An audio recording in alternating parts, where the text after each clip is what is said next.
We're here for Tier 1, as I commented to Tier 4 with QRT Leroy, and we are here for the Monza GP here in Italy. My name is Jamie Morris, and joined with me today, all for tonight's race, is Stevan. Hello, hello, hello. Glad to be here.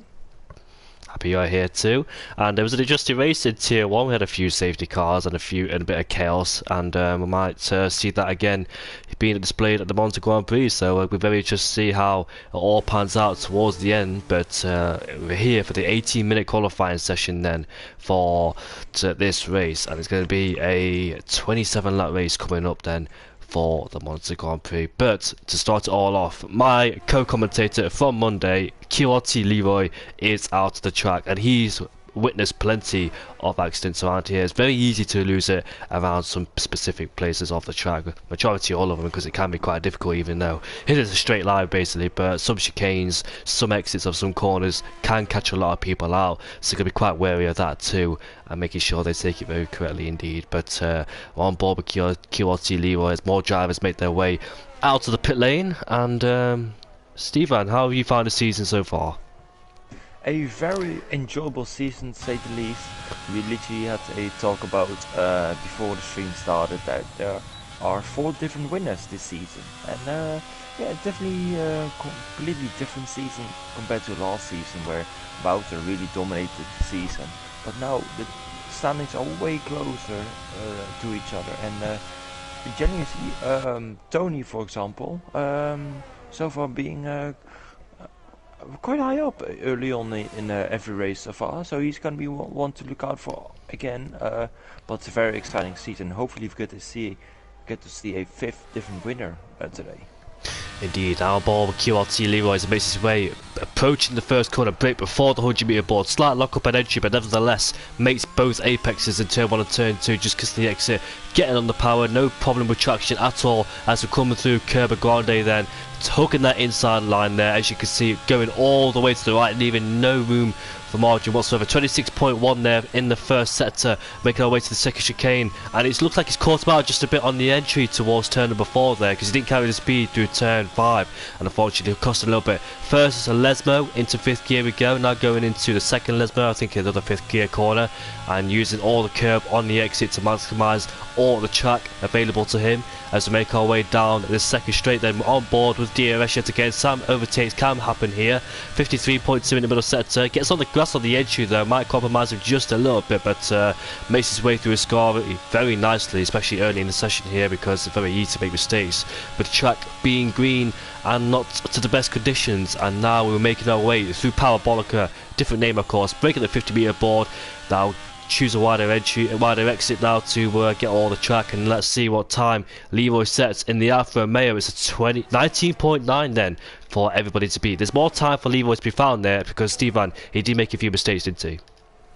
Indeed, indeed, and normally a time would be near the low 19s, I reckon, for Tier 1 here. So as we see Aurelian actually putting up 19.7. Those are the early bank laps. Quickly, Rossi goes into second place for the Ferrari team. Of course, the home Grand Prix for the Italian team here. He slots himself into P2 here as Carl goes 4th. Quickly beaten by Bompy, who's done 20.1 here. But I expect the times to go down to about a 19.3, 19.4 times here.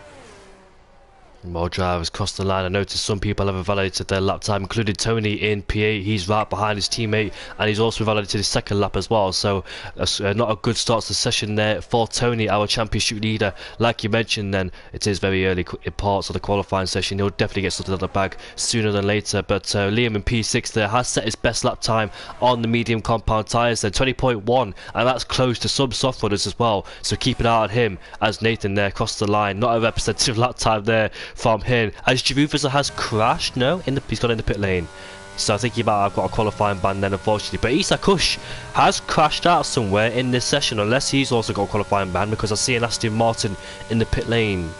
Kasib is out there, so I think both of them have got qualifying bans. I think I really need to check the chat. But AJ has gone quicker with a 19.6 then, a few hundreds up on Ulriden in P2. Here comes Wouter, last week's race winner, across the line and smashes it with a 19.2 there. Wow, blitzes it by a milestone. Can anybody beat that? Especially in this part of qualifying session where the track's not fully evolved, Stevan.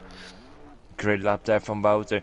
Our early predictions was in 19.2 at the end of the session, but with Wouter putting up such a great lap there in the beginning of the session, this gives him a lot of confidence for later on in the sessions, as other drivers will be on pressure to get somewhat near that time, because the gap is full thanks to AJ, who's done a good lap there in P2.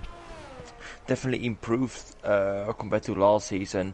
Currently, of course, in P2, quickly beaten by Troye, who's also having a good season, and definitely the best of the Ferrari drivers between him and Reservoir here. But Wouter's starting to get some momentum going for himself to hopefully reign his championship contention from last season. Well, before the French Grand Prix, Wouter only had 2 points to his name, and now he's boosted to 32 points by winning the race. So his last 2 races were DNFs, which was back at Monaco and Brazil, and he finished in P11 at the Chinese Grand Prix. Also, I think he sustained a bit of front wing damage as well during that race, explaining why he was so far down the grid where he usually been. But Wouter looks like he's found some rhythm, picked up his pace, and now he's in another shot of contention of winning his second or third championship here in CRL. So it looks like he's got a season underway finally after a few bad races.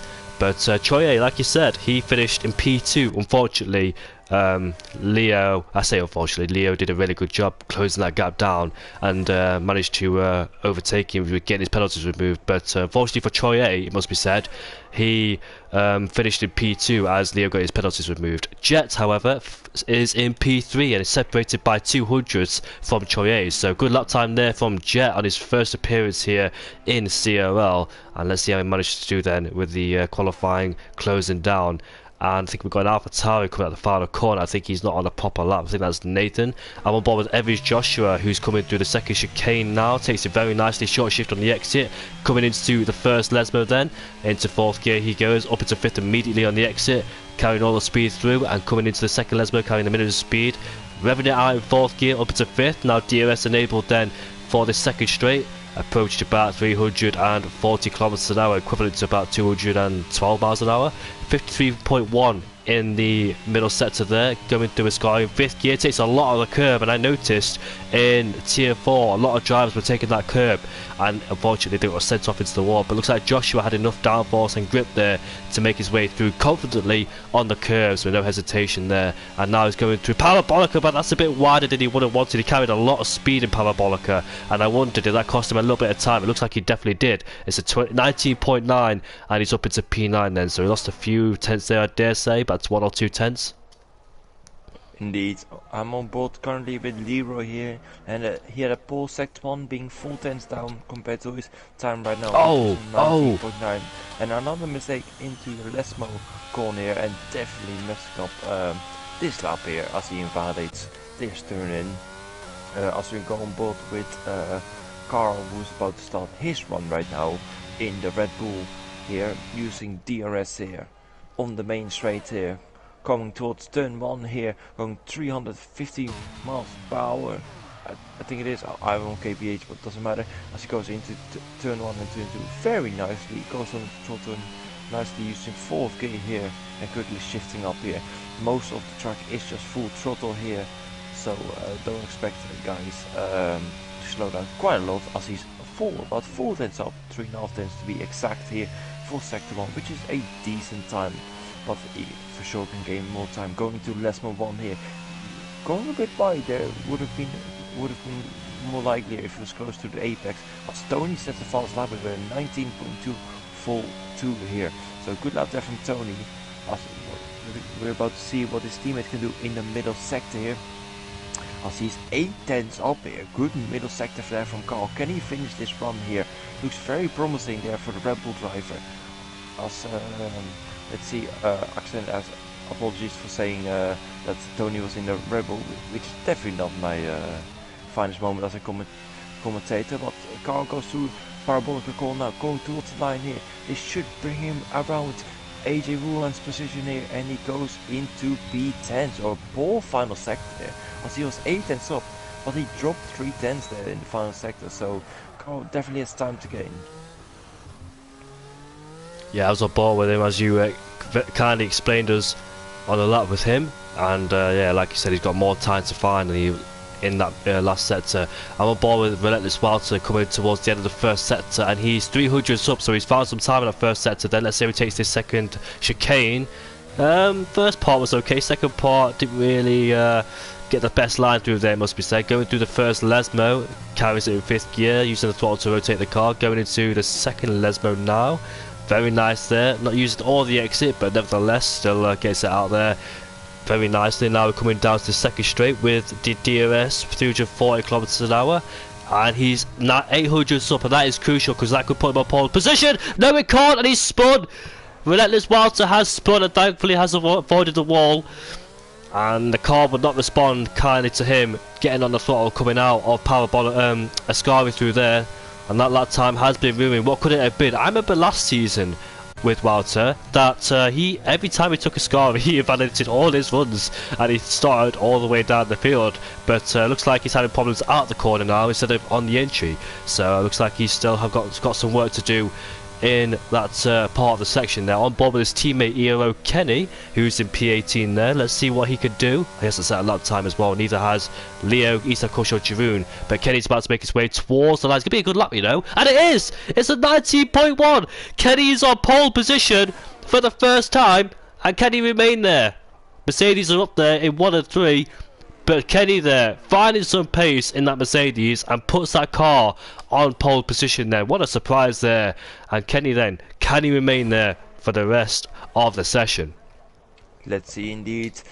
Another driver who's high up currently in the standings, or at least today.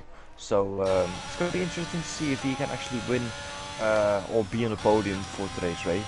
But yeah, let's see what's on the lap right now. I know Jack's on lap, he's about a 10th up, which should bring him around Recifi's time, who hasn't done a second run since he probably invalidated his run here. But let's see how Jack does coming through the Parabolica corner here. Heading towards the line now, and he isn't it completing his lap with a 19.6 ahead of Aurelian, who's just started his lap about half a tenth up there, so a good lap there from the Haas. His teammate is up in P4 with a 19.4, 3 tenths away from Ken, but still a good time there from Bompje, and certainly in contention for a good finish here. As he's, I'm not sure where he is in the standings, Bompje, but certainly better than last season. Yeah, I agree with that one. Bompje is P5 in the championship, tied with Troye. So both of them are tied to each other. I think they've both had one podium apiece. QRT Lee was about to cross the line P10, so he improves, but there's a lot more time to be found because when I went to ball with him, he made a mistake going into or coming out of Ascari, so there's plenty more time to be found. Just don't have the confidence to take it through. But I think an Alpine of Aurelian has gone up into P4 then with a 19.3, so he improves his lap time. I don't think Aurelian. He was finished in P2 with his fight against Walter. He went on a different strategy and unfortunately it didn't work out for him. He had the mediums towards the end, whereas Walter had the brand new set of softs, and Aurelian was defenseless against Walter and ended up winning that race. Did the Mercedes driver. Aurelian now, he's been in contention for race wins, but unfortunately hasn't got his way. He finished second, so his highest finish is second twice this season, and he's been on the podium twice as well. France and China. Monaco he didn't appear for that one, and Brazil, a lot of things happened there. He got involved in a bit of a chaos, but let's hope if he can try to score his first win of the season. If he can do, he's definitely got the pace as he's proved it, but unfortunately some bad luck has turned out. Talk about bad luck. Liam has validated at the exit of the second Lesmo, so I wonder, let's see how much time he gained in the middle sector. I can't really see that because is it 2 tenths, 3 tenths, because the on air has shown up. I think it was 3 tenths he gained. Indeed. As most drivers are just preparing for the final runs currently, as we see, only 2 drivers or 3 drivers on track right now, as people, of course, preparing their final runs. Slipstream is going to be a factor here. Are we going to see some slipstreaming happening throughout this session? We haven't seen it so far. Of course, in real life, it's a very popular team around Monza, where everyone just wants to have slipstream since it's so powerful here. But yeah, let's see if it's actually gonna happen in the game. We see Seep being the first on the outlap as AJ indeed going for the slipstream tactic, I think. Or he's actually waiting even longer. That's Tony. Tony's coming up towards Tony. I mean, Tony's coming up towards AJ. Yeah, you're right. And there you go. The slipstream tactic is into full play now, with Tony being 10th up now, which should bring him to pole position. But the middle stack is going to be very crucial here for Tony. Can he nail the leftmost corner here? That looks very neat and tidy so far, hitting the apex on the outside there. And in the second leftmost, very nicely done here. But what can Tony do in the middle stack split here? As we're gonna see in 8th gear here, he is another half a 10th up. So it's gonna be very close. Needs to gain a little bit more time for him to beat in here. So what he can do in the parabolica corner, this will be a crucial corner for him. As we see Tony now entering parabolica corner, not the most ideal line, but heading towards the line now. Will it be pole or will he stay in P2? 18, 19, oh! And he will get pole position, but get 1/10.5 pretty much here. What a final stack that was from Tony. I think about a 10th of a second there, so great job there from Tony, but don't accelerate too early yet, as there's still plenty of guys need to set their final run. And look at that, with paying the favour towards his teammate, Tony is given a lovely slipstream, so that's perfect team play from both Williams drivers. Nelly Safu has got a 5-place grid penalty for illegal blocking, and that's a bit later than AJ did it, but nevertheless he gets out of the way. Did it distract him? It certainly did a little bit, because AJ locked his rears going into the second chicane, but Tony there, I think he made a mistake. No, he didn't make a mistake. He corrected his steering there, made a steering adjustment going into Ascari. I don't know if you saw it or not, but he wasn't fully committed into where he was going into Ascari, but still he's on pole position with a 19.1. A few hundreds up on Kenny. Kenny's out there along with Walter. Majority of the drivers on the left. AJ's getting 1/10 in the middle sector. Let's see where that 1/10 puts him. It could put him into P3, depends if he can find more time in this last sector here. But we've got a train of cars approaching the final sector, the final corner. Would they get out of the way? There's a Haas there that desperately needs to get out of the way. That's an Alfa Romeo, my bad for that, but AJ will get the turbulent air but get a slipstream all the way down. That's a lovely tow provided from the Alfa Romeo, but did it cost or gain him? He's up into P5 and he's lost a little bit of time in that last sector too, for good measure. Evans Joshua has crashed coming out the second Lesbos, so that's his qualifying done and dusted. But with the final pause of qualifying, here comes Walter. He's going to make his way to cross the line now, and he's going to be P3 with a 19.2 then, so he did not improve. Kenny, however, I think he's about to start his lap, is Walter and Kenny, my bad there. It looked like he was on a lap time, but qualifying has done and dusted. Both Mercedes line astern with each other, and there's an AlphaTauri about to make his way towards Ascari now. That is Nathan, a few hundreds up in that middle sector. He's got a McLaren right behind him too. A lot of drivers following each other. There's a yellow flag in that first sector where the Alfa Romeo is, so I wonder did he make a mistake through there, did the Alfa, because the Williams just passed him, and we know the Williams has just done a lap there. And Nathan then coming towards the Parabolica now, with the McLaren right behind him. I wonder, is that Jet? Nelly Safu might have spun at the second chicane. Here comes Nathan, then crosses the line. P8, where comes the McLaren? McLaren has gone up to P16, that was Nelly Safu, so that was Jet who spun. There's an Alpine coming towards the line, all Williams. It was O'Reilly is up into P4 once again then, and no, he's up into P2, my bad. And he was a few hundreds away from Tony. There's a lot of drivers across the line, it's hard to follow, but I think Tony secured pole position then, with a 19.1 along with O'Reilly. Kenny outqualifies his teammate. Where's Liam Karak? I think he was one of the drivers that might have spun coming out of the second chicane. Jet has a validated lap time. Sieb, however, is not a representative. QRT Leroy has backed out, and that leaves Tony on pole with O'Reilly in P2 and with Kenny in P3. What a good start there from Kenny. Indeed, a familiar name so far on pole position here.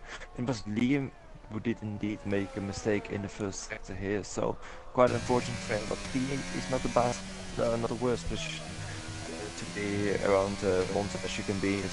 Slipstream still cars ahead. Can Tony now finally convert a pole position into a race win here? That would be a lovely result for him to extend his championship lead here, but with Bouter being so close behind him, it's going to be very close for the race, and Aurelian of course in the hunt as well. Sieb in P3 in the championship, but he's P14 in this qualifying session then. But he's fighting Troye, and Troye is also down there. Where is he? He's down into P9, so Troye is ahead of C for the time being. Bompier P5. Bompier's in a great position in P7 with Leo. Our Monaco Grand Prix race winner Leo in P6 there. And where is he in the championship? He's P6 in the championship too. And that's a very close championship, closer than we've had before. With all the drivers not so far behind or ahead of each other, but Tony's got a 21-point gap lead over Aurelien, his championship closest rival, in P2, also known as AXA, and he is in P2. Can, like you said, Aurelien try and get a race win, his first race win of the season, because we know he's been unlucky so far, lost quite a lot of points to it too, but this is try and get Tony. Can he get him down into turn 1? Will he get a better start than the Argentina driver, or will the Frenchman get the better of him? We'll see in a few minutes' time. Indeed, indeed. I'm going to go for a different race winner again, as I think Bumpy will take a race win here this season for a 5th different winner here. That would be lovely scene, to be honest. I think it's gonna happen since it's a familiar team to this season, as it also was in the F1 2012 season, where we had 7 different winners in the first 7 races. So I think that team is going to continue here with Bumpy taking the win here. But you never know around Monza. It could be such a spectacular race here. And Travis Gunn gets called out in Ascari. It's such a difficult score to get right, as you might hit the inside curb there and could send your car flying into the wall here, so drivers have to be aware of that one. Saw plenty of that in the Tier 4 race when a lot of drivers got on the curb in turn 2, and unfortunately their closest rival was next to them and they both got sent off the track together. And we also saw that with Verstappen and Hamilton too, so you can be really careful with that second curb there. You need to make the move before turn number 2, unless you could go fully side by side and manage to keep the race in line going into turn number 2. Not outbrake yourself too much and making the curb, very important there. I've seen both of them go wide and the driver behind the pair of them go past. You can gain 2 for 1 places, like I saw with Leroy at the tier 4 race. But we'll see the strategies then. I think majority gone for hard mediums, which they have. 2 of them, Troye and Carlsberg, has gone for the medium compound tyres. Understandable from their point of view, and I saw Aurelien would spin there, but it's going to be a very interesting start to the race then. So Troye and Carl then, both on the mediums, have to make as many positions as they can at the start of the race, utilise those medium compound tyres to their advantage. And somebody took it out the logo there. I think that was Leo. I'm not quite sure who it was, or it was AJ, but yeah, very interesting.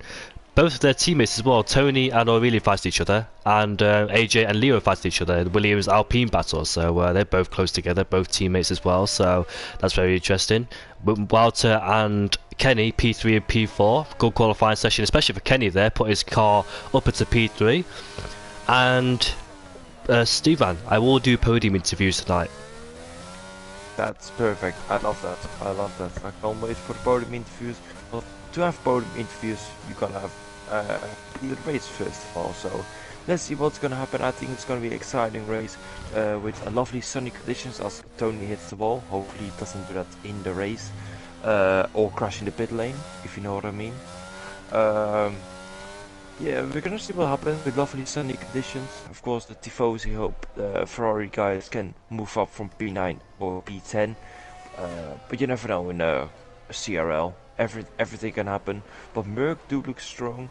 Williams and Alpine, they are quite high up with Leo and Aurelien, and of course AJ and Tony. So it's a constructive battle, certainly like you mentioned early on in the formation lap here, and I can't wait for it. As all the drivers then make their way towards the line to take their grid slots, and we'll wait for the 27 lap race then ahead of us. Make sure you're all tuned in. This could be an interesting one with different strategy cars and safety cars. We saw a lot of safety cars in the Tier 4 race, and that changed a lot of people's race. It changed the trajectory completely and ruined some people's strategies. Even when they did a one-stop, it didn't work. One-stop is the norm, but when a safety car comes out, the trajectory completely changes, and we might see that then as all the drivers line up on the grid. Jet has been disqualified, but that will make a difference anyway because he's already lined up on the grid, so I won't lose too much temperature in the tyres. Might be out of grid slot though. Nelly Safu promoted to the back of the grid after having a 5-place grid penalty. Isak Kushjarun have been disqualified from qualifying due to whatever reasons they had. Joshua crashed, I think, and Carl just unlucky in P16. But the lights are out then, and we'll see a lot of wheel spin from Tony, but still gets a decent launch as both Mercedes then go side by side. But Walter gets a better start than Kenny as we make our way down into turn number 1. O'Reilly has the inside line, but Tony's late on the brakes then as we see the other Alpine and Leo going around the outside of Kenny. Kenny's lost 2 places here, and unfortunately just couldn't get the start he needs. There's a lot of wheel spin coming off the back of Mercedes as well, and it has AJ all over the back of him going into the curb and grande. But out in front, Tony leads ahead of O'Reilly and ahead of Walter. Leo in P4 ahead of Kenny, and AJ stays behind. But look at the Ferrari then trying to go up the inside. Kenny's gone wide, he's bounced over the curbs, and will it allow AJ to get past? No, it won't. He stays in P5, so Kenny there really struggling. He's gone wide as well, suffering a lot of understeer. Is Zero Kenny had a good qualifying session, but it's been all undone now as he drops into P6. Can he get himself into a rhythm there? He has to as quick as possible. You don't want to lose too many places, especially when you're good qualifying. Here comes CPI Troye on the back of Liam now, going side by side, of course, being on the medium compound tyres, having the better grip, but none of them are yielded. Liam goes off the track here. Troye has the inside line for the next corner. Be very, very careful because Bobby is now coming at them both. They're going 3 wide onto this short straight here, but both using the ERS of course, and Troye stays ahead of him. Now Bompia and Liam go side by side. Liam later on the brakes makes contact there with Bompia, who goes very wide, suffering with understeer, and the other Haas is coming, which is Jack, and Jack is up into P9 now. And if you see something there, yeah, indeed, Nathan and Forges in the Parabola corner in the background here, as we were involved with Bompia going side by side with Liam. We unfortunately saw Nathan just losing the back end of the car, just running too wide and losing the back end, and yeah, dropping that to B19 ahead of Leroy, who had an incident as well on lap 1 here. Clean start from Tony, good start there, who's 6 tenths ahead currently. Overall clean start on lap 1 here, as we see those are battling. Jeroen Ari battling up from, I think, P19 start to P12 now. It's actually been overtaken by Reservoir here. Troy using the medium tires to full advantage here. He's gonna have to neglect that advantage later on, as other guys will switch to the mediums whilst he goes to hard tires, but currently it's working out.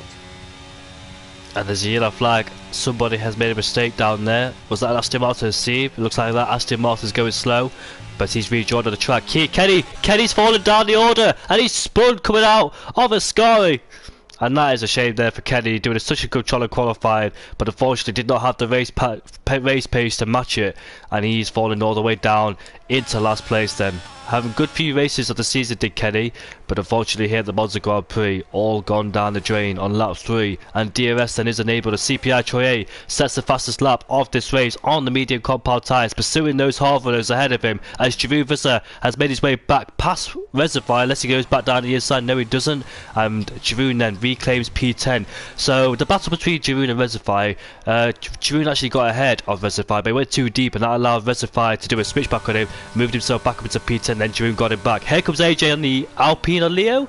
Will he force him to a mistake? I wonder. Definitely takes a lot of curve through there, which you don't want to do because the back end can go very easily. But Leo, our Monaco race winner, looks like he's not phased from that, and he remains in P4 as Jeroen's got past Bompia there. That's a very interesting one. That must have been before the first Lesmo or after, because that's not really where you see a move going on there, unless Bompia might have a problem, of course, on the car.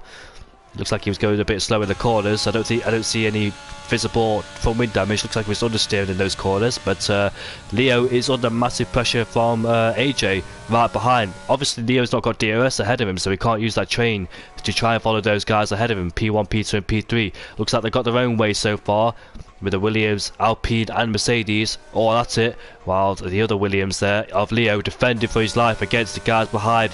We'll have a big DRS train on him. He'll be the leader of this DRS train, of course, with all the guys from P4 all the way down to P17 then. So it'll be a DRS train provider. But here comes AJ down the inside of Leo. Does he outbrake himself? No, he doesn't. Makes the corner, and he moves himself up into P4. Look at what's going on the front. Oh, Walter's got the grass there, and thankfully he saved the car. But it might bring AJ into play now. I think they were going 3 wide, those 3. But Wouter there just ran out of space. And he got himself on the grass, lost traction, but thankfully did not hit the wall. And look at what's happened to Tony. He's outbroke himself. And there goes O'Reilly, takes the lead of this race. Tony was looking like he was struggling in that corner, Stevan. Tony unfortunately lost the back end coming into turn 3. Had to run wide over the curb, which lost him momentum to Aurelian, who's now taking the lead here. Both indeed didn't go on the grass here, which was perfect for AJ, who's now back in the DRS train here. But Tony, unfortunately, just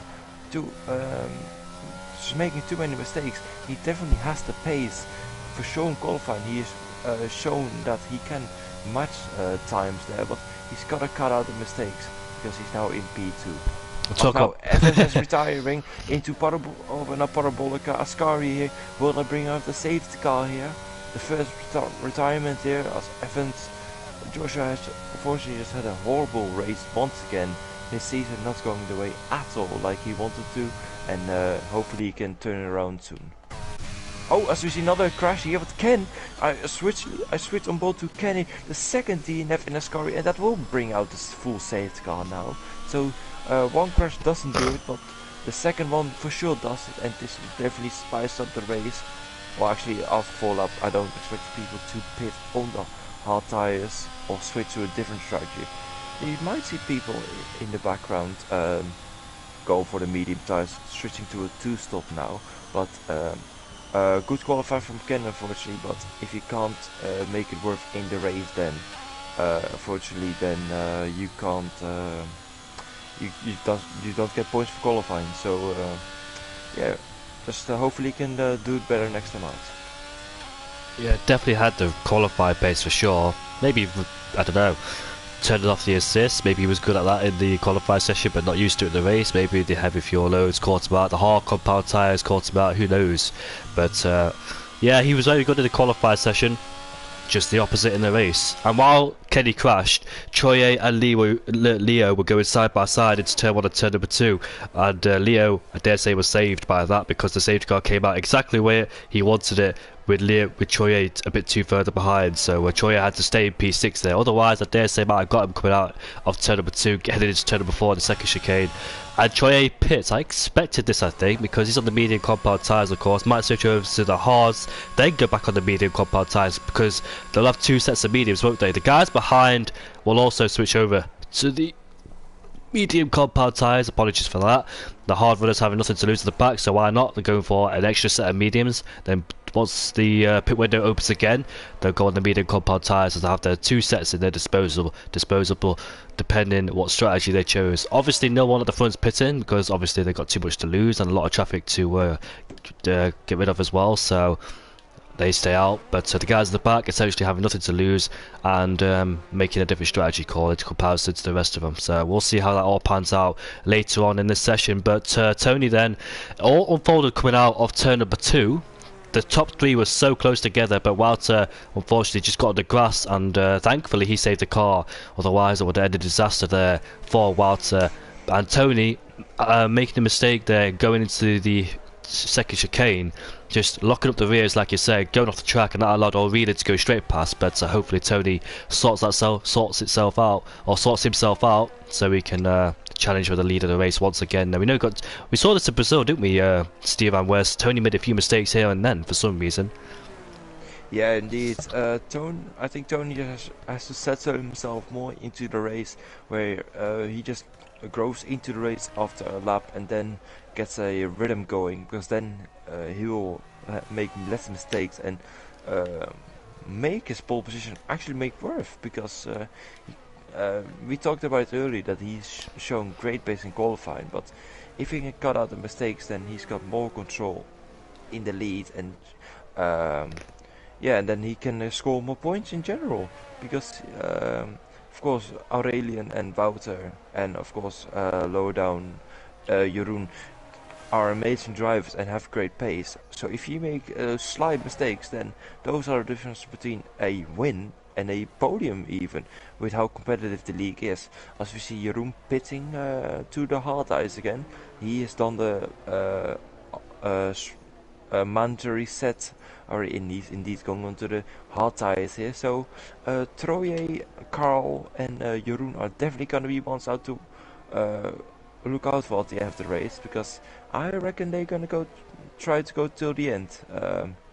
Stick out the tires as long as possible, and then yeah, let's see how that is gonna play out. I'm not sure how long the pit lane is. It's not too long compared to other pit lanes here, but it still gives you a massive buffer. Yes, theoretically, Jeroen doesn't have to pit again, but depending on how good his tyres wear is, then he can go to the end on those hardcore powered tyres, and for the rest of them will have to make one more stop at least, especially the guys who haven't pitted yet. The top 13, as they sticked on the hardcore powered tyres they started on, having to do that mandatory stop. So that's the strategy then. Go on the medium compound tyres, get rid of that more than one tyre rule, then switch over back to the tyres you started on. So that's his strategy for the time being. Let's see how it all pans out. Obviously more safety cars can come into play here, because we've seen people lose at Ascari in this race twice, especially Kenny as well, and that he brought out the safety car, and the safety car is in this lap then, so we can get racing once again. And let's see then how O'Reilly takes this. Back at tier 4 we saw our race leader Mark Wilson.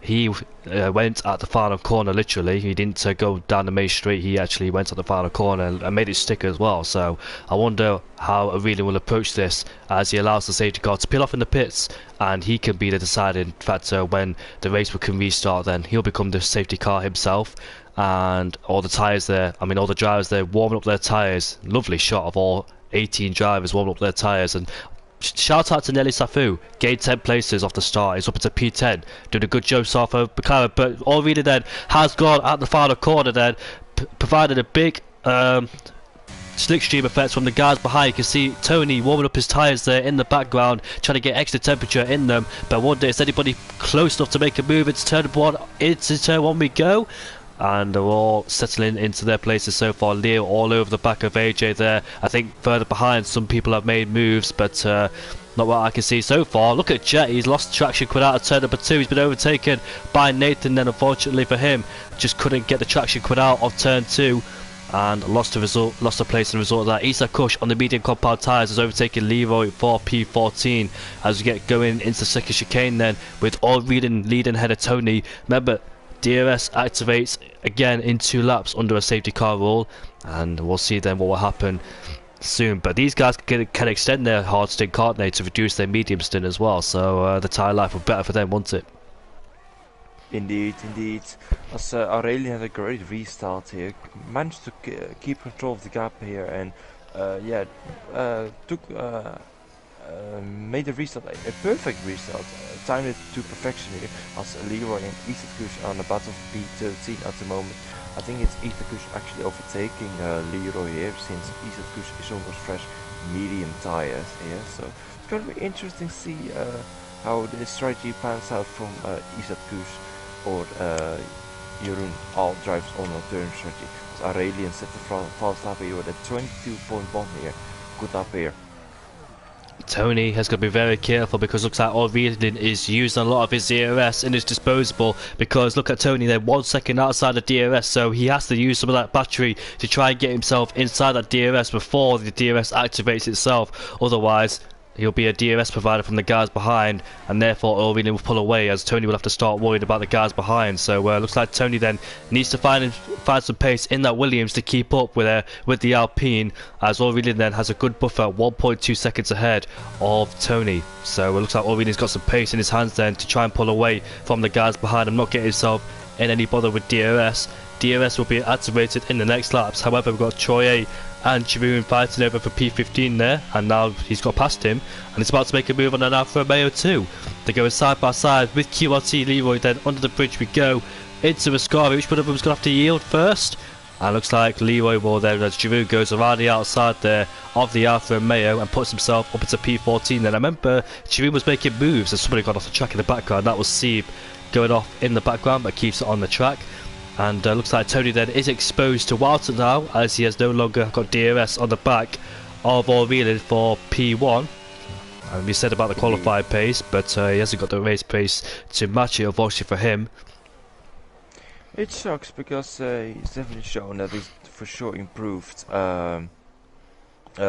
in terms of pace wise, with no assist here, but Aurelian just nailing that restart. He is low on ERS though, as Carl is in a battle with Seep here on that alternative strategy here. The medium tires paying dividends at the moment, but you see Aurelian having a good restart, and Tony is losing so much time without DRS, and Wouter is not a driver you want behind you chasing you, because he'll definitely go for a move here, and he has quite a lot of ERS left, more than Tony.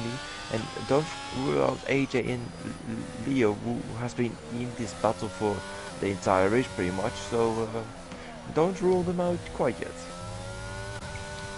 Yes, indeed. I noticed Tony makes mistakes into that second chicane. Looks like he's a bit hesitant going out to the second chicane after what happened earlier on in the race, where he lost the lead of the race. So that could be the pivotal, crucial moment of how he lost this race. It's that second chicane. Then the safety car came out. Then Aurelian was able to pull a decent amount of pace ahead of Tony to get himself out of the DRS range. Looks like Tony pulled some time back on Aurelian in certain parts of the track, but obviously the second chicane is affecting him the most, and that's where he loses the most time, unfortunately for him. He's used a bit of ERS now to try and get himself back. So is Aurelian though. He's quite low on ERS himself, and he won't be able to save that either, because he is not in DRS of anybody in this race, because obviously he's the race leader. Isa Kush has overtaken Nathan as somebody has gone off the track, and that is a Ferrari of Reservoir, then taken to the escape road and knocking the bollards over, and he'll lose a bit, and he's got a 5-second time penalty, so he didn't slow down enough, unfortunately, for the game's liking, and he's lost some place as a result. He's back into P13, and that's yeah, a shocker for both Ferraris there, because both Ferraris were inside the top 10, and unfortunately one's a P14, the other's a P15, then both together. They had a good race in Monaco, especially Troye. Unfortunately, Leo got his penalty removed, and that's why he didn't win the Monaco Grand Prix. He won on the track, but Leo in the after race managed to get him and take the race victory. And Reservoir sustained a bit of front wing damage during that race too, and that's why he fell down the order. But Javuva is up to P11 again in this race, so he's making some good ground here, and he's got Isa Kush on the medium compound tyres ahead of him. Isa Kush is also making big moves. Our first Grand Prix race winner is Isa Kush, and he's currently in P10 right behind the hard runners, so he'll be very quick at this stage of the race. And looks like he's in a good position too, because he can pit again on the mediums while the hard runners will do so. Here comes Walter on Tony. I don't think Tony can do anything about it. He's exposed there because he's got no DRS, and Walter's too right behind him, and that was an easy move there from Walter. But I wonder if Walter's got enough pace in that Mercedes to try and catch up with Aurelian. Can he bring the gap down and get the DRS again, and therefore Aurelian be exposed once again? And there's contact between Nathan and the McLaren Jet, as they both well, you can see the Ferrari there losing traction coming out of turn number 2, but Nathan and Jet both made contact there. Nathan with the inside tyre against Jet's outside tyre, but thankfully none of them spun, and he moved himself up into P12. Tony's been overtaken by AJ. What's happened there? Did Tony make another mistake, or was that an order? I'm not quite sure, but AJ's into P3 now. I presume this was an order here, as Tony seems to be struggling, so he's just gonna let his teammates go through, and hopefully AJ can now catch up to Wouter here.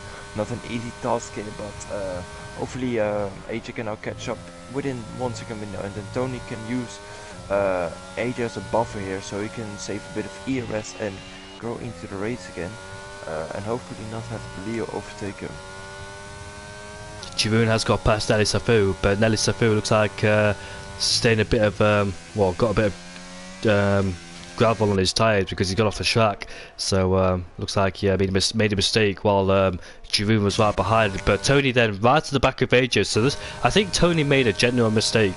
He's back up into P3 now, is Tony, so both Williams then, the more they fight, the more time they lose against Walter and Aurelian, and Walter has got himself within DRS range of Aurelian then, so the fight for P1 is back as AJ there almost lost traction coming out of turn number 2 trying to apply the throttle. So I think Tony made another mistake into the second chicane, allowing AJ to get past him, because Tony, before he made that mistake, was in the DRS range of Walter, and obviously he can't afford to give that time because he'll be out of the DRS, and obviously he can't afford to let his teammate go, because that cost him a lot of time, both of them, and they're 2.4 seconds behind now after fighting each other and making mistakes then. So a bit of time has been lost from Tony after making a mistake in the second chicane once again, I presume so. And looks like the battle now is between O'Reilly and Walter is even closer now to the Alpine. Remember, these two had a good fight back in the French GP, and once it came to the end of the race, they were both on different strategies. One was on the mediums, and the other one's on the softs, and the soft runner turned out to be the victory. Turned out to be the victor of that race, but they're both on the same strategy for the time being. It's just a straightforward fight between those two. O'Reilly trying to chase his first win of the season, Walter trying to chase his second win of the season after a dismal few first races of the season then, and let's see how it goes between those two. Indeed, I see Leo making a pit stop here. He's going for the undercut here for the guys who are still on there, who haven't made a pit stop yet. So what is gonna happen with Leo here? Is he gonna is his strategy gonna be worthwhile? And we definitely have to watch the undercut here, as Nathan is doing the same now. He's also pitting for some mediums here. So let's see if the undercut can make a big difference here. And what will the gap be to them and Carl and Troye and Jeroen, as they pitted of course under the safety car here. So it's gonna be interesting to see how large the gap is, and it looks to be around, let's say, 17 seconds to Troye here, another about 20 seconds to Jeroen here. So that gap is quite massive, and not sure if that gap will get close at all. We'll find out once the hard runners then eventually make their pit stop to go on the mediums, and Issa Kushter and Jeroen, it must be said those two have been making a lot of ground, but it's going to be even difficult for those two now, because even on the fresher tyres and a big DRS train against other people. Also, it looks like Walter is gonna not head in the pit lane, because O'Reilly then heads into the pit lane. I thought Walter would do so, but O'Reilly dived in the last second. AJ has picked up a 5-second time penalty for speed in the pit lane then. So both Williams there, looks like they're making mistakes in this race. One cutting the chicane turn into turn 4 and 5 all over again, and the other one picking up a 5-second time penalty. So they're both going to watch out here, because there's some good points on the table for both Williams tonight. They should be very careful what they do, and a lot of time can be lost, because all these guys are so bunched together as well. So be very careful how they approach this race. Look at Jacobins in P4 once again. He's been quite a force to be reckoned with this season, hasn't he? Indeed. Also, AJ unfortunately indeed has picked up that 5-second penalty here, which for sure sucks, but he's still within the race here, and hopefully he can build up a 5-second gap, which is quite unlikely here around Monza. But let's see how the undercut will treat him.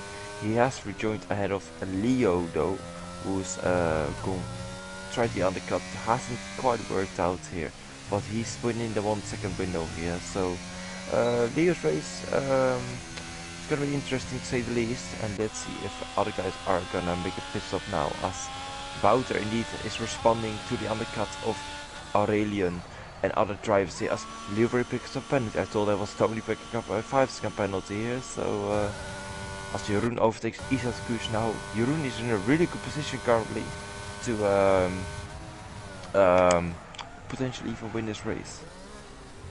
And even if a safety car does come out for Jeroen, it'll benefit him even more, because he can put on a brand new set of the medium compound tyres then. So it looks like it's looking good for Jeroen so far. Can he take them tyres towards the end? And if he was to pit now, he would have done it already, obviously not losing too much time. But so let's see then, has O'Reilly got ahead of Walter? Yes, he has then. O'Reilly's up into P8 ahead of Walter. The gap is 1.4 seconds, and that's how much it was with the undercut as well. So Walter 1.5 seconds behind, but we saw early in the race he had the pace to try and close him down. Tony has rejoined behind AJ, and Leo there, will he try and fancy a move down the inside? No, he does not for the time being.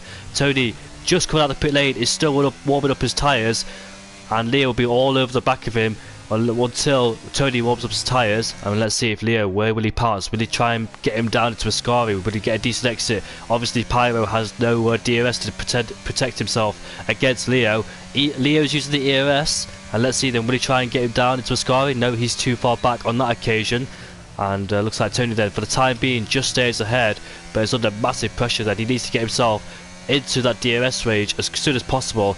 ILT Bompia is in the pit lane to make his one and only pit stop. Leo right behind Tony, but still can't make a move because he's got no ERS whatsoever left in his name. and Isa Kush then 1.2 seconds behind Giroud Visser. Isa Kush tyres will be faded just slightly there on that Aston Martin, as all the drivers that make their pit stop. Jet is right behind. Seam is also on the medium compound tyres. Looks like Leo then hasn't got the straight line speed to overtake him. He's right behind him but still can't make a move, despite Tony punched a hole in the wall. In the air, sorry. Indeed, as Carl is now battling with a Jet here for P5 here. Carl is now in a really good position. He's about 9 seconds ahead of Aurelian. Aurelian will for sure close that gap to Carl here, but for the moment he's in a really good position here. Oh no! Well, safety car might come true for Giroud, Isa Kush and Troye, and the safety car has been deployed because Carl van der Berg has dropped it coming out of second Lesmo. Saw some people do that in tier 4 as well, not the first and last driver to do so, and unfortunately lost traction coming out of there, smashed his tyres, and that's played beautifully into the hands of the AlphaTauri of Giroud Visser, Isa Kush and Troye.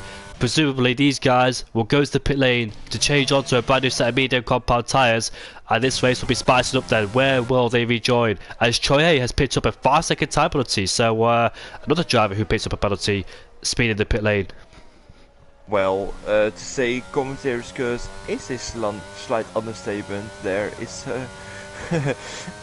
yeah, sorry to Carl here. Of course, great timing when I said that Carl's in a great position, and then literally 1 second later he crashes out. So yeah, not much to say about that. But this does bring this race over. Oh! There's contact between Liam and Isa Kush. Sorry to interrupt there, but the guys jamming on the brakes, respect to the safety car Delta, has unfortunately caught other people out, and Liam has suffered with front wing damage back on the Isa Kush there. And I saw Tony racing Giroud because Giroud was still in the pit lane rules and regulations coming out of the pit lane, obeys the white line, whereas Tony tried to get him down at turn number 1 but couldn't quite do so, and that's played beautifully into the hands of the Dutchman, of the 2-time champion of Giroud Visser there. And that's going to be very interesting to see how his race goes now, because he's on the set of brand new mediums, a little bit fresher than Wouters and Orvelands, and that stint on the hard compound tyres has played beautifully into the hands of Giroud Visser, and now we can utilise those medium compound tyres to his advantage and pay dividends towards the end of his race. And let's see where he comes out in this. He had great pace, making good moves on Isa Kush and the rest of them. And now let's see what happens there. Tony's chances of a podium then might be fading, but still he still is up there in P4. Can he try and get past Giroud Visser? Giroud's got mighty pace. That qualifying ban in qualifying is not paid off too badly there for Giroud Visser, up into P3. Well, then again, he did pit under the safe car, tried to go to the end of the race, which was gonna be a good strategy as he showed good pace throughout this race. But then, of course, having a free pit stop basically allows him to have fresher tires than the leaders, not by a lot, but that's still a difference you want to have, as Liam has entered the pits and a speeding penalty, unfortunately. So presumably he'll go into the pits again, as Redford also jumps into the pits.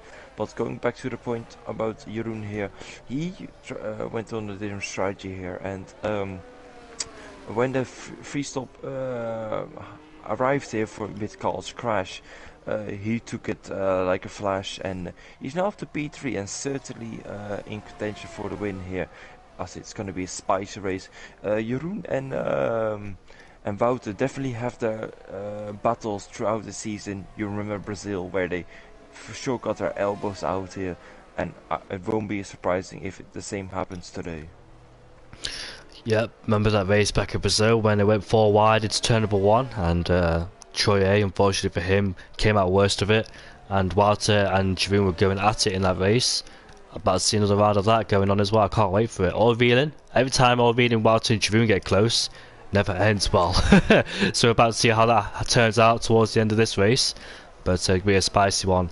Last time out, the first GP, a safety car came out. Walter and O'Reilly was on different strategies. This time, they're on the same strategy, and we'll see how it all pays out towards the end. Only one lap is the tyre difference between O'Reilly and Walter. However, Giroud's on the fresher tyres, and he can push flat out all the way to the end of the race with no problems with tyre wear whatsoever then.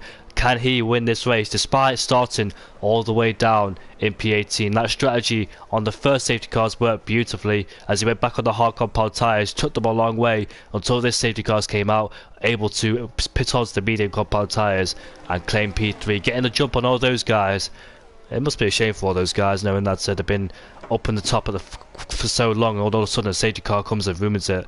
That's an unfortunate part of racing where safety car comes out at the wrong time and it benefits other people despite being further back due to being on different strategies. But here we go then, once again O'Reilly will take him away this time, and let's see where he will decide to pull away. Coming out of the final corner Parabolica then, let's see then if Giroud or Walter was able to get close enough on the back of O'Reilly to try and make a lunge going into turn 1. Looks like the Aston Martin of Isa Kush is right behind Leo, and will he be able to make a move going down into turn 1 there? We'll see as we all approach the first heavy braking zone. Oh, contact's been made, and Walter is sent to a spin by Giroud Visser. And Walter, in contention of winning this race, has unfortunately been wiped out by Giroud by braking too late. I saw Leo hit the back of Tony, but this time he didn't get sent to a spin. But Giroud Visser has wiped out Walter. Indeed, indeed. We were talking about it just a moment ago between Wout and Jeroen getting the elbows out this season, and it has happened again. AlphaTauri and Mercedes making contact with each other after this yellow flash for Leroy here. Both drivers have to show respect to each other on track here, as they were previously both in, of course, in Relentless, and one of them left for VFR. So. That for sure got some bad blood maybe between them this season. So it's going to be interesting to see how Wout responds to this incident now. Down in P10 is the Mercedes driver, still got a lot to ground to make up. He's got the pace obviously as you saw in the beginning of the race, so let's see where Wout can finish. I don't think he's sustained any front wing damage because he did get hit from behind. Might got a bit of front wing damage, who knows, but anyways, AJ is right behind his brother then, pulls out to the right hand side of his brother, going down into turn 1, laid to the brakes into the Williams, and nice move there from AJ ahead of Nathan then, as he puts that Williams up into P8. AJ, another driver who was in contention for a podium back in the Monaco Grand Prix, then he ended it in a spin and hit the wall, as QRT Leroy then has retired in the pit lane. Unfortunately for him, never got going after qualifying evidently, as we went on board with him with the first driver out of the track and just never really showed any Giroud's got a bit wide there coming out the first Lesmo, so that might give him a warning, so he could be very careful not to do more than twice, otherwise he'll pick himself up a penalty and O'Reilly can run away. But Tony, however, is sticking with Giroud Visser with 6/10 between him and Giroud, so might pick up a bit of DRS Ward Tony, and might able to get himself back in this race in contention for the race victory, who knows. But we'll see then as DRS is activated for the next lap. Leo 1.1 seconds further behind. Isa Kush, however, has also made an astonishing drive despite where he started, as Walter has got past Nathan. He moves himself up into P9, so he hasn't let that instant phase him. I thought Walter was in last place, but able to regain some good positions, and he's up into P9, still inside the top 10. Isa Kush, however, is about to overtake the Alpine of Leo. As we make our way down into turn 1 then, Isa Kush then late on the brakes, has the inside line and gets his car well placed to stay into P4 then. So good move there from the Singapore driver who won the first Grand Prix of the season. However, his teammate tried to move on Liam, and he stays behind him for the time being, was going down the inside, but Liam claimed that racing line and then was able to stay into P12. I wonder how Liam got down to P12, because he was up there in P7 one time, wasn't he? Liam pitted under the safety car, which meant he was low down in the standings, of course. So, but he's working his way up, trying to overtake the McLaren of Nilu here.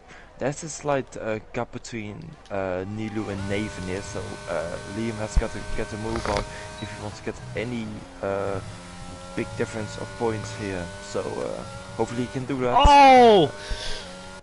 Sorry about that, but heart and mouth moment there for the Williams driver in P3 who almost spun the car coming out of Ascari, pursuing Giroud, Vizza and O'Reilly. Has got himself a DRS because he's 9 tenths, but was he 9 tenths before the line came up? I'm not quite sure. He's left into the clutches of Isak Kush, and I don't think he has DRS either, so that's cost Tony big time there, unfortunately for him, as Giroud hunts down O'Reilly for the lead of this race. Giroud looking for a victory after starting all the way down in the last few places. He started in P18 and now he's looking to win this first race of the season after having horrible starts. I remember him getting taken out in the first few laps of the race, especially back in the French GP, taken out in the first sector, but this time he's fighting for the lead and he'll be very happy about that, putting big pressure there on O'Reilly. It looks like Walter, it looks like Giroud, looks like Tony in P3 there is able to stick in the DRS then, despite making that mistake coming out of Ascari. He's going to be very careful not to do that again, because that was quite lucky that he didn't lose the car coming out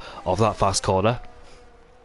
Indeed, as Liam is in a battle with Seep there for P12. I don't think Liam has got the pace as Seep goes around the outside of Lesmo 1. And what a move there from Seep. There, Seep, definitely not a Monza specialist here, but he sure knows how to overtake a car around Lesmo here. So a lovely move there from Seep. Could definitely be in contention for overtake of the week here. But moving on to further up in the standings, Leo is really struggling here.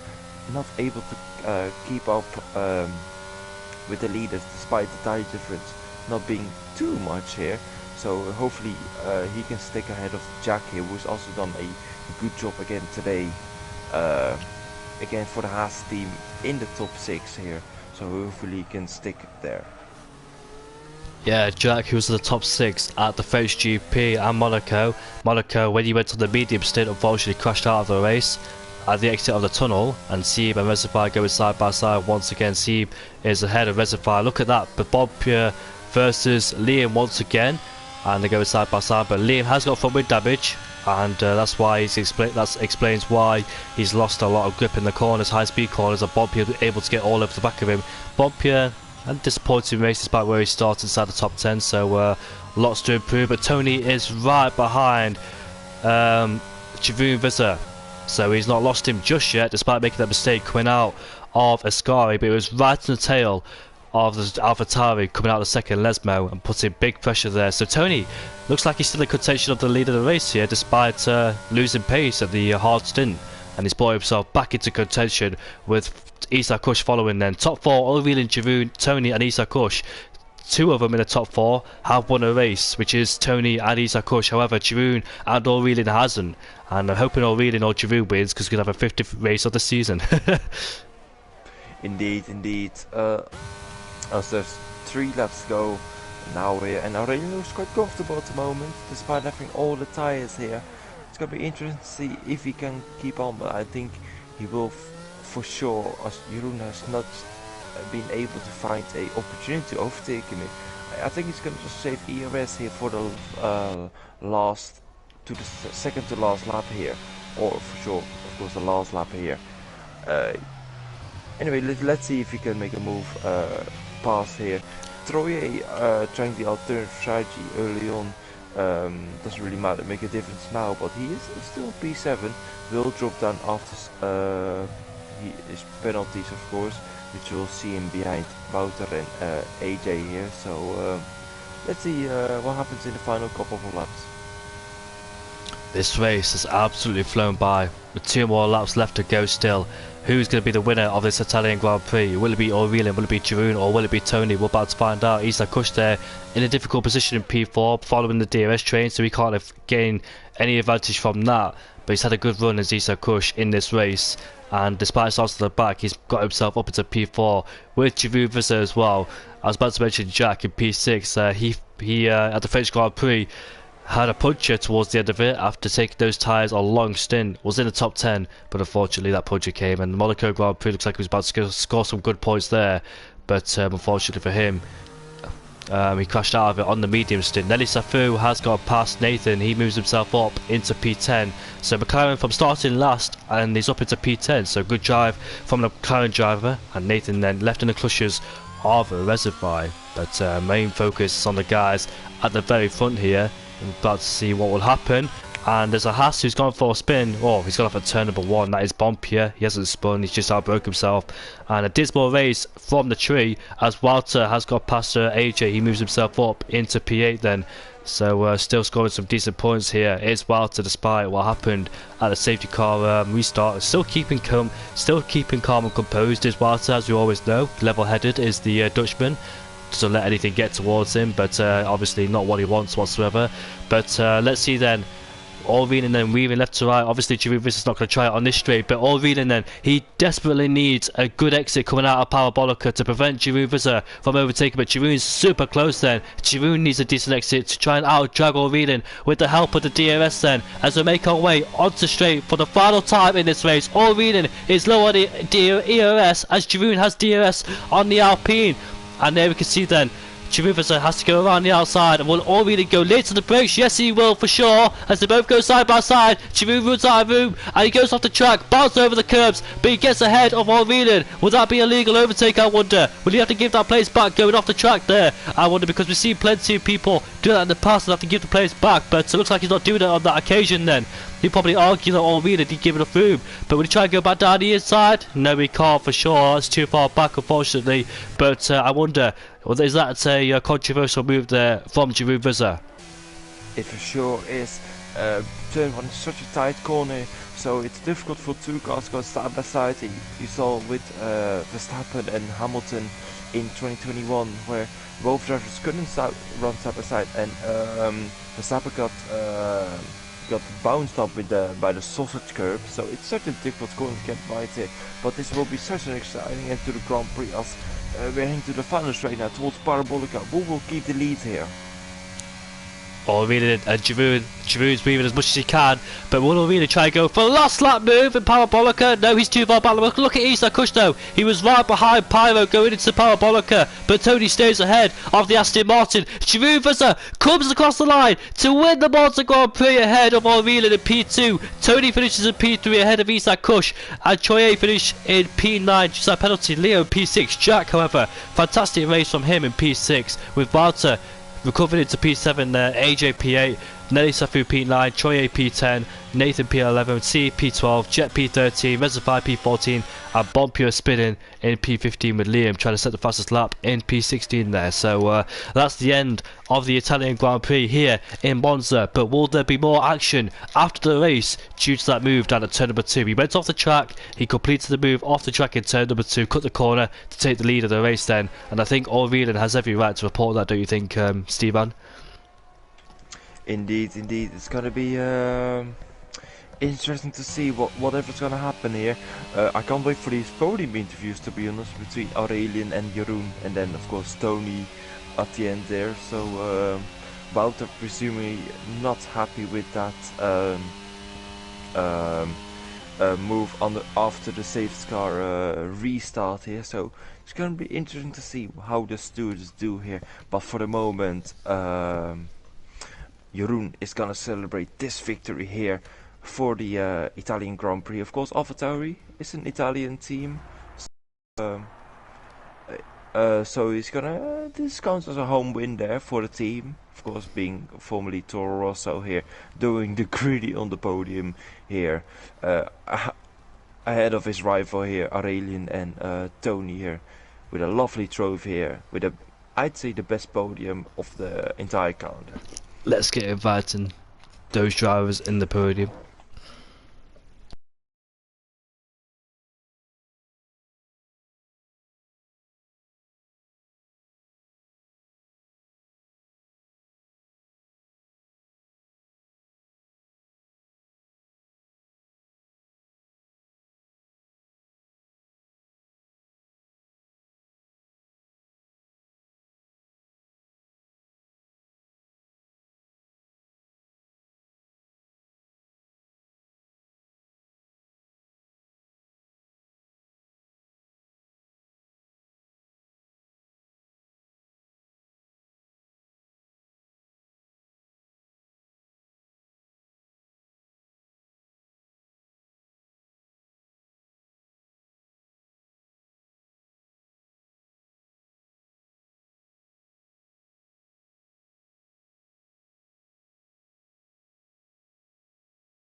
And Tony is the last one. I made another mistake about these drives through the I don't know what it is, I don't know why it creates a different chat. I need to be careful with that. But I've invited all 3 of them into the party and hopefully they'll join. We've got one of them joining, which is the race winner, but he might be demoted due to the illegal move at turn number 2.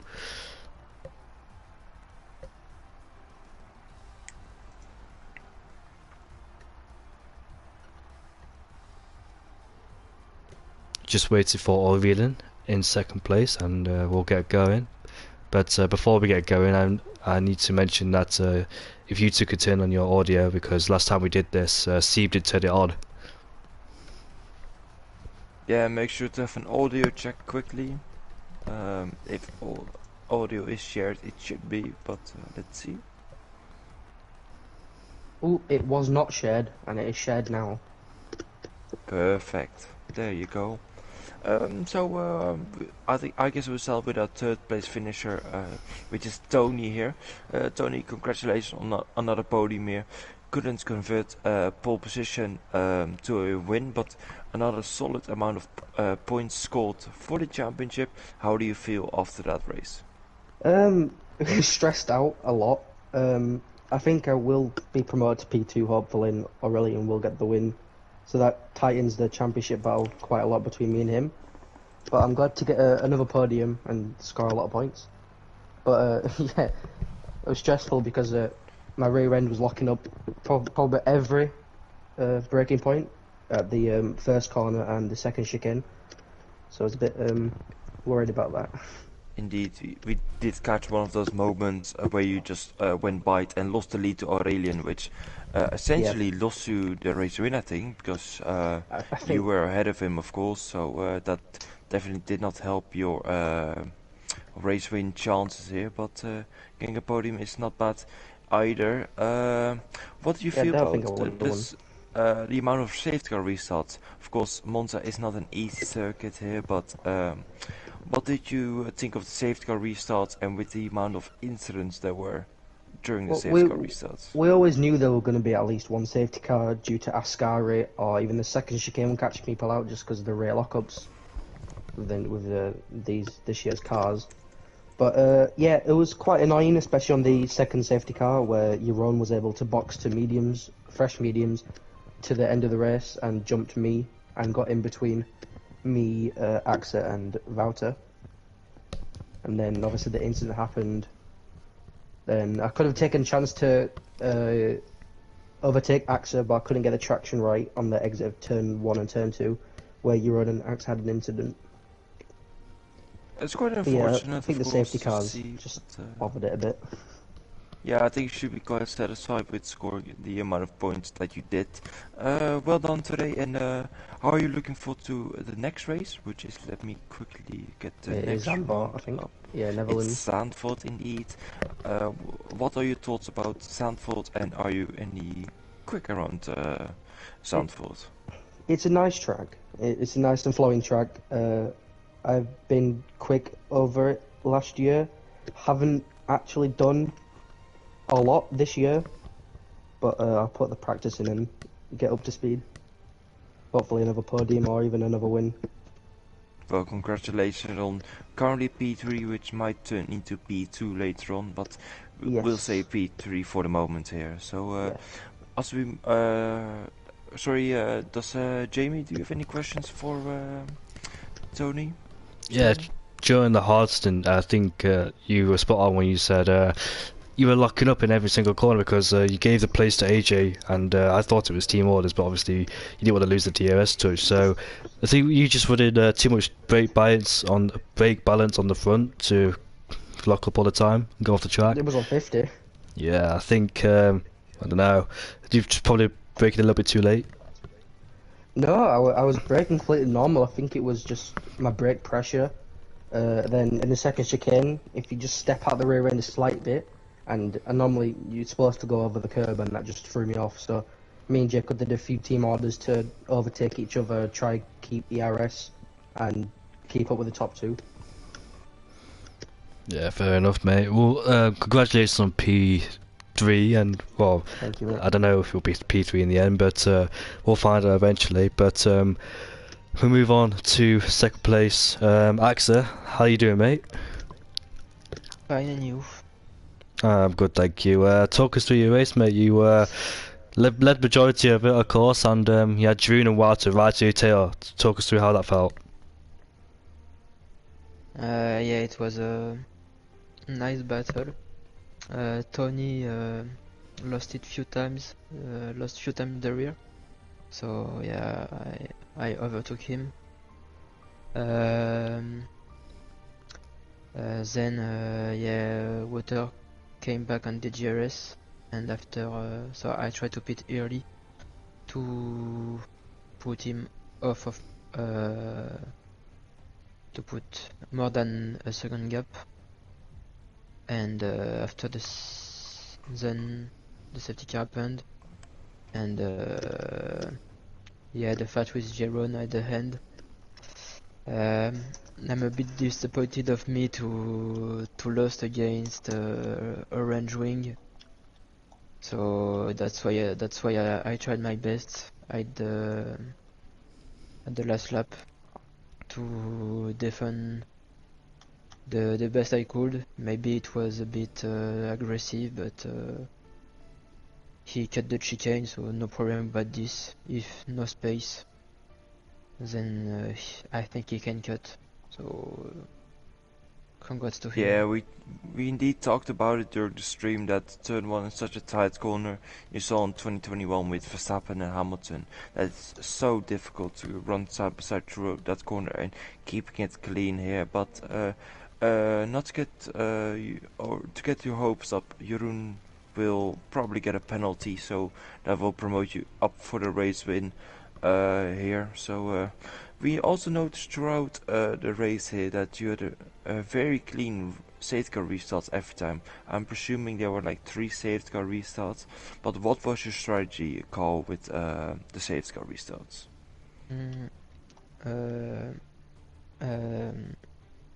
Safety car restart is one of my weakness, so I try to work on it.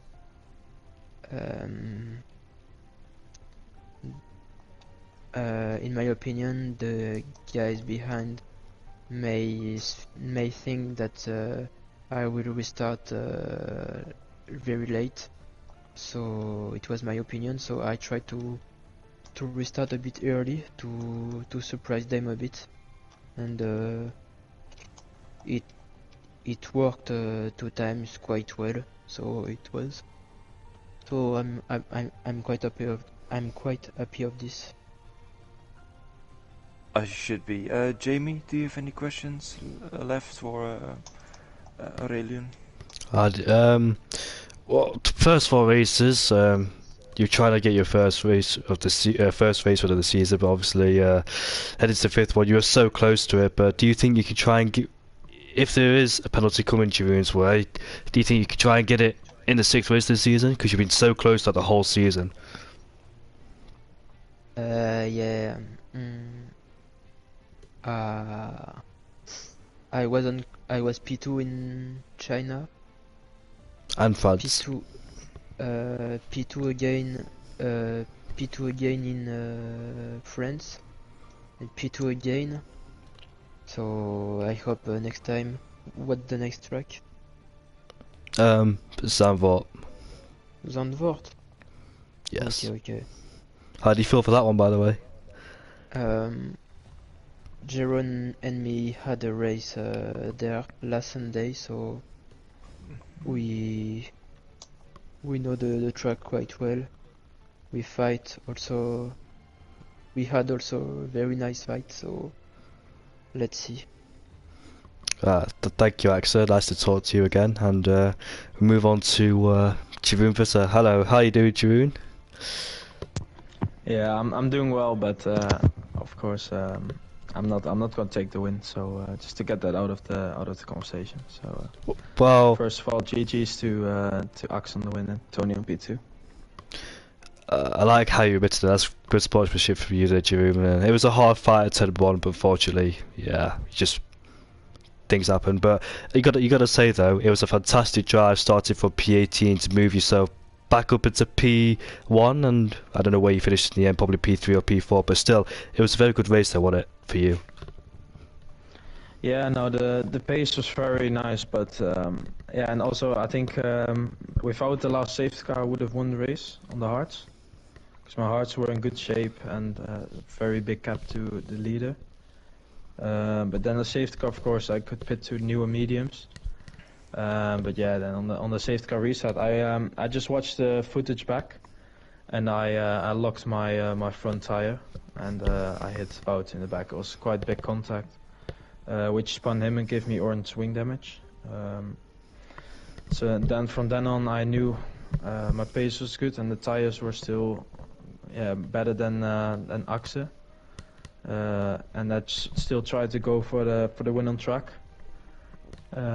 which I managed, but it was more to build up a gap for the penalty coming up. The first 3 races, first 4 races of the season, looks like you were struggling at the whole of it. Where's this pace come from, by the way? Like, what's changed between this race and last race? Or the last races? No, it's no, I was on good pace for the other races as well, except for China, but I don't know, I just didn't put the laps in, and very unlucky as well throughout the season. And if you don't mind me asking, what was the reason for your qualifying ban? So I got taken out before turn 1 in France, and I rage quit. Oh, fair enough. I had orange wing damage, and I didn't even make turn 1 because 2 guys like hit me, and I rage quit. So that was fair. How are you feeling for Zandvoort, your home Grand Prix? Yeah, very nice track, and as Axe said, yeah, we had a very nice battle on Sunday, and both of us had really good pace, so I'm expecting a good fight with him there, and yeah, let's hope for a cleaner race for me. Yeah, Steven, have you got any questions for Jeroen? Not really. What are you gonna tell Carl after that dismal performance? Wait, what did Carl do? So basically, throughout the stream, he was in P5, and I said, Carl's in a really good position. He's got good momentum or something, and then 1 second later he crashed out. So. I didn't know he crashed out, but yeah, let's just say he's still the worst driver of us two. So yeah, I'll tell him that after. Indeed. Well, well, good job on the pace, unlucky on the incident, and good sportsmanship, and hopefully we get to see you back on the podium next week around Zandvoort for your home Grand Prix. Let's hope so. Thanks for commentating. You're welcome, mate. That's the podium interviews done, and we'll see you all at 8:30 for the Zandvoort Grand Prix. And Steven, thank you once again for commentating with me. It's been a pleasure. My pleasure as well, Jamie. And hopefully I'll be 100% next week after getting rid of the ear infection. But we'll see you all next week.